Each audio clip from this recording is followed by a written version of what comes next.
तकरीबन 2500 साल पहले उस सूर्य का जन्म हुआ था जिसने हमेशा हमेशा के लिए मानवता की राहें आलोकित कर दी। कल और आज के बीच कैलेंडर पर सिर्फ महीना बदली है। यह महीना ऐसी है, भारतवर्ष के हजारों साल पुराने इतिहास से सिर्फ यह महीना मिटा दिया जाए तो शायद ये दुनिया भारत को विश्व गुरु मानने में संकोच करे। यह वह धरती है जिसने राम, कृष्ण अवतार और महावीर आदि शंकराचार्य जैसे युग पुरुष जन्मे हैं। लेकिन एक बुद्ध न होते हमारी सनातन संपदा अधूरी रह जाती। हम आध्यात्मिकता की उस चोटी तक नहीं पहुंच पाते जहां पहुंचकर हम विश्व गुरु कहलाए। नमस्कार, आज मैं फिर से एक दिलचस्प वाकया आप लोगों के साथ साझा करने जा रहा हूँ। एक समय की बात है जब गौतम बुद्ध अपने परम सहयोगी भिक्षु आनंद के साथ कौशाम्बी के किसी गांव में निवास कर रहे थे।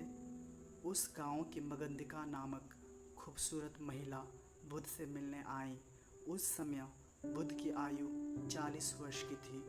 वह महिला उसी क्षण उन पर मर मिटी थी और प्रेम बढ़ने पर वह यह जानना चाहती थी कि क्या बुद्ध भी उसका विशेष ख्याल करते हैं या नहीं। बुद्ध का ध्यान आकर्षित करने के लिए उसने हर संभव प्रयास किया, किंतु बुद्ध उसके साथ वही व्यवहार करते थे जैसा औरों से करते थे। अंत में उसका प्रेम पलटकर घृणा में परिवर्तित हो गया।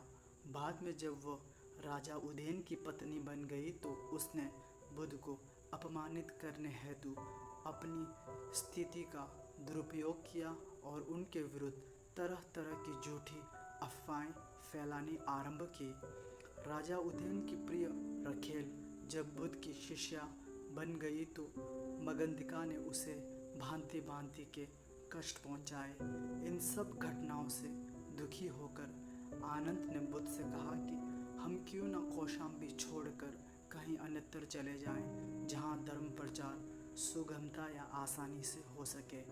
बुद्ध ने कहा, यदि वहाँ भी ऐसा ही अपमानपूर्ण और कष्टकर स्थितियाँ आईं तो हम क्या करेंगे। आनंद ने कहा, तो हम कहीं और चलेंगे।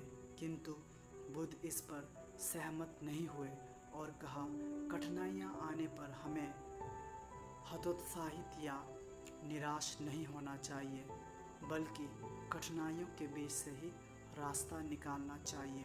यदि हम संभाव या उपेक्षा का अभ्यास करते हैं तो ये अपमान या दुरारोप हमें डिगा नहीं सकते। यह आचरण स्वयं उन्हीं लोगों को दुखी बनाएंगे। यदि हम आकाश पर थूकेंगे तो थूक हमारे ही मुंह पर पड़ेगा। इस वाकया से हमें यह प्रेरणा मिलती है कि जब कभी भी हम किसी कठिनाइयों में फंसते हैं तो नाराज़ होने के बजाय उन कठिनाइयों के दरमियान से उभरने का तरकीब खोजने का प्रयास करना चाहिए। इसके अतिरिक्त जब कभी भी हम किसी के माध्यम से अपमानित होते हैं तो उस अपमान का प्रतिकार उसी ढंग से किए बिना सद्भावना के द्वारा करने का प्रयास करना चाहिए। जैसे गौतम बुद्ध कहते हैं, न हि वेरेन वेरानि शामयन्ति कदाचन अवेरेन ही शामयन्ति एष धर्मः सनातनः। अर्थात इस संसार में वैर का प्रतिकार वैर से करने से वैर का अंत कभी भी नहीं होता है। उसका अंत तो केवल वैर न कर सद्भावपूर्ण व्यवहार से ही संभव है। यही सनातन धर्म है। धन्यवाद। नमो नमः। भवतु सब मंगलम।